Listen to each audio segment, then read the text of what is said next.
बिस्मिल्लाहिर्रहमानिर्रहीम। लाखों करोड़ों दुरूदो सलाम मोहम्मद मुस्तफ़ा सल्लल्लाहु अलैहि वसल्लम और आले मोहम्मद पर। मैं हूं उमर दराज गोंदल। ये बात ठीक है कि पाकिस्तान तहरीक इंसाफ के लिए इस वक्त आज सजाएं हैं। सरगोदा की अदालत ने सजा सुना दी। पूरे 9 मेरी घड़ी पे बज चुके हैं और 9 बजे तक जो जज साहब हैं वो लाहौर में फैसला नहीं सुना पाए, लेकिन वो कह रहे हैं कि वो फैसला आज ही हर हाल में सुनाएंगे। और जो डाकिये हैं, जो एस्टैब्लिशमेंट का पैगाम लेके आते हैं, वो क्या बता रहे हैं? वो ये कह रहे हैं कि फैसला आ गया है और फैसला ये है कि इमरान खान जो हैं उनके पास अब इस सारे मामले में 9 मई हमलों की जिम्मेदारी कबूल करने और माफी मांगने के अलावा कोई रास्ता बाकी नहीं बचा। लेकिन जो इससे अगली वो बात करते हैं वो पता नहीं महजब दुनिया को वो समझ आती है कि नहीं समझ आती, लेकिन पाकिस्तान में तो समझ आती है। उन्होंने कहा जी, रियासती बरहमी के आगे दलील और कानून हमेशा बेबस हो जाते हैं।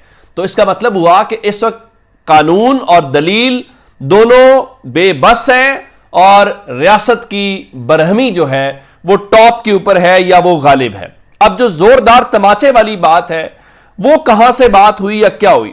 आज ये खबर आती है और खबर ये आती है कि जंग अखबार ये लिखता है कि फील्ड मार्शल आसिम मुनीर से कारोबारी शख्सियात की मुलाकात, मुल्की मैशत से मुतल्लिक ब्रीफ किया। अब मुल्की मैशत और कारोबार की जो शख्सियात हैं उनकी मुलाकात आर्मी चीफ या फील्ड मार्शल से। अच्छा, ये पहली मुलाकात हुई है? नहीं, पहली मुलाकात नहीं हुई, पहले भी मुलाकातें होती रही हैं। मिसाल के तौर पे तहरीक इंसाफ के दौर में मुलाकातें होती रही जनरल बाजवा से, और कई हुकूमतों में कहा जाता था, कई मुलाकातों में कहा जाता था कि हुकूमत के वुज़रा भी उसमें शामिल होते थे, जिसमें हम्माद अजहर या बाकी लोगों के हवाले से उस खबर आती थी, या हफीज शेख हुआ करते थे। आज की मुलाकात के हवाले से इंपॉर्टेंट क्या है? आज की मुलाकात के हवाले से इंपॉर्टेंट यह है कि यूं लग रहा है जैसे जो मौजूदा हुकूमत है उसका कोई काम नहीं है। हम जब मोहसिन नकवी को देखते हैं वो ईरान जाते हैं, हम मोहसिन नकवी को देखते हैं वो बहरीन जाते हैं, हम मोहसिन नकवी को देखते हैं वो गल्फ ममालिक में जाते हैं। अभी पिछले हफ्ते इसाक डार गए अफगानिस्तान में, लेकिन लगा बात बनी नहीं है, फिर मोहसिन नकवी गए। अच्छा, इस मुलाकात के हवाले से कौन कौन मौजूद था मैं आपको बता देता हूं।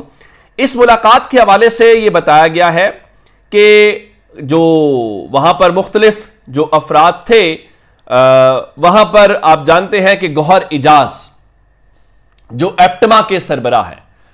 अब गौहर इजाज और मोहसिन नकवी यारे गारी तो हैं, वो बहुत सारे मामलात में। लाहौर में 3 कौन से लोगों का कहा जाता था कि वो यार हैं आपस में? मोहसिन नकवी का, मियां आमिर महमूद का और बैरिस्टर गौहर इजाज का। अब गौहर इजाज क्या हुआ कि मोहसिन नकवी पंजाब के अंदर वजीर आला निगरान आए और गौहर इजाज जो हैं वो सेंटर में चले गए और नीचे जो है एसएम तनवीर आ गए। ये सारे के सारे एक ही लोग थे। अच्छा, अब गौहर इजाज चूंकि इस मुलाकात के अंदर मौजूद थे, तो अब इस हवाले से मजीद ये इत्तलात ये मिली हैं कि इस सारी मुलाकात के हवाले से उनका जी जो फील्ड मार्शल से मुलाकात हुई है उसमें हुकूमत का कोई नुमाइंदा मौजूद नहीं था। ये हुकूमत फिर है किस लिए कि इनको ट्रंप भी मुंह लगाने को तैयार नहीं है, ट्रंप भी फील्ड मार्शल को बुलाते हैं और हुकूमत वहां पे भी दिखाई नहीं देती। और आपके वजारत दाखिला का जो वजीर है वो ये लगता है कि वो वजारत खारजा भी वही चला रहा है। हाँ, ये इत्तलात उसमें दावा किया गया है कि जो मोहसिन नकवी हैं वो इस मुलाकात में जरूर मौजूद थे। अच्छा, तो क्या हुआ? उनका जी जो ताजिर बरादरी है वो गई और उन्होंने तहफ़्फ़ुज़ात सुने और उसके बाद ये फैसला किया गया है कि SIFC के तहत FBR और बिजनेस कम्युनिटी को इकट्ठा बिठाने का फैसला किया गया है। भला क्यों? आप जानते हैं कि आज से कोई 2 दिन या 3 दिन पहले लाहौर में एक हड़ताल थी और मुख्तलिफ चैम्बर्स ऑफ कॉमर्स ने हड़ताल की कॉल दी हुई थी और उस हड़ताल में एसएम तनवीर का स्टेक तो है ना जी, लाहौर चैम्बर ऑफ कॉमर्स की जब हम बात करते हैं। तो अब चूंकि उनका एहतजाज FBR से मुतल्लिक था तो फैसला यह हुआ है कि अब जो वजीर खजाना है, मजे की बात यह है कि औरंगजेब साहब जो है वो भी हुकूमत के कोटे पे नहीं आए हुए, औरंगजेब साहब भी उन्हीं के कोटे के ऊपर हैं जिनके कोटे पे मोहसिन नकवी है। तो उसके साथ जो अगली बात उन्होंने बताई वो इससे भी दिलचस्प है कि जो अगली मीटिंग है वो वजारत खजाना में नहीं होगी, वो वजीर आजम के ऑफिस में नहीं होगी, बल्कि वो GHQ में होगी। तो फिर मेरा ख्याल है कि इस हुकूमत को ये किसी भी काम की नहीं है तो इनको घर चले जाना चाहिए। अमेरिका का दौरा होता है और आपका वजीर दिफा टीवी के ऊपर बैठ के कहता है जनाब कि मुझे टीवी से पता चला या मुझे अखबार से पता चला है, तो फिर तो आपको पता ही नहीं है। अंदाजा करें ना कि अब इन किसकी बात फिर करें, इनको छोड़ें, उधर आ जाएं इंसाफ वालों के हवाले से। और वहां पे आज एक तस्वीर जारी हुई और बताया गया कि जो अदालती इस्लाहात की कमेटी है उसकी आज तस्वीर जारी की गई और उसमें उन्होंने कहा जी 89 जो 89 अदालती इस्लाहात में से 26 मुकम्मल हो चुकी हैं, 44 पर काम जारी है। फिर पाकिस्तान के लोगों को वो इस्लाहात नजर क्यों नहीं आ रही? और फिर जनाब ने फरमाया कि चीफ जस्टिस ने कि सुप्रीम कोर्ट में इंसाफ की बरवक्त फराहमी यकीनी बनाई जाए, और यहां तक बात नहीं है। फिर जनाब ने फरमाया कि चीफ जस्टिस याया आफरीदी कहते हैं कि बरवक्त और मौसर इंसाफ की फराहमी ना सिर्फ आईनी फरीजा है बल्कि अखलाकी जिम्मेदारी भी है। पता नहीं फिर ये किसकी अखलाकी जिम्मेदारी है, किसका आईनी फरीजा है। यानी अब मैं ये कहना चाहता हूं कि ये हमारे ऑफिस के ड्राइवर का काम है या ये किसी और का काम है, ये अदालतों का काम है।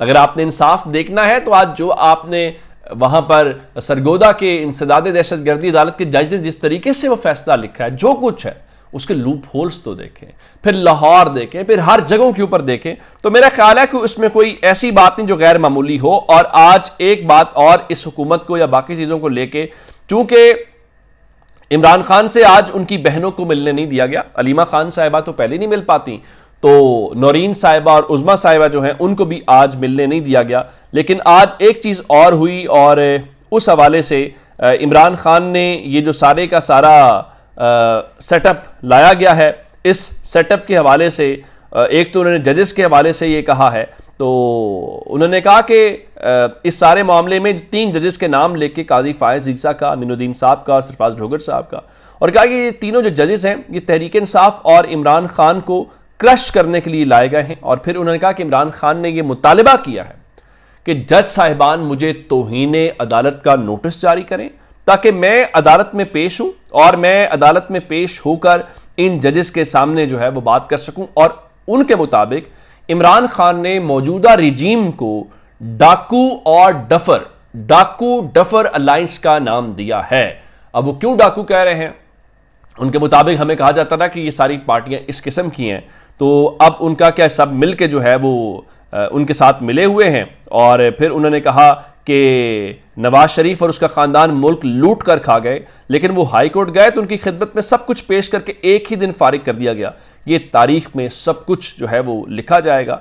और इन मुलाकातों के बाद उन्होंने एक और बात की कि इमरान खान के जो साहबजादे हैं कासिम और सुलेमान, उनके मुताबिक वो ज़रूर पाकिस्तान आएंगे और उनकी धमकियों से, यानी ये जो धमकियां दी जा रही हैं, इन धमकियों के हवाले से कोई घबरा नहीं रहा। और फिर जो आज सज़ाएं सुनाई गई, उन सज़ाओं से मुतालिक भी उन्होंने बात की कि जज साहिबान का काम तो ये था कि ये जिन्होंने झूठी गवाहियाँ दी हैं, उन झूठी गवाहियां देने वालों को 12 साल की सजा दी जानी चाहिए थी, लेकिन आज डिस्क्वालिफिकेशंस हुई हैं या उन लोगों को आज बेचारों को सजाएं भुगतना पड़ी हैं। तो इसका मतलब क्या है? इसका मतलब ये है कि हमारा जो इंसाफ का निज़ाम है वो जिस तरह से मुनीब ने बताया ना कि वो रियासती बरहमी के सामने बेबस हो गया है, लेकिन हम सब ने अपने रब की हुजूर जाके भी तो जवाब देना है।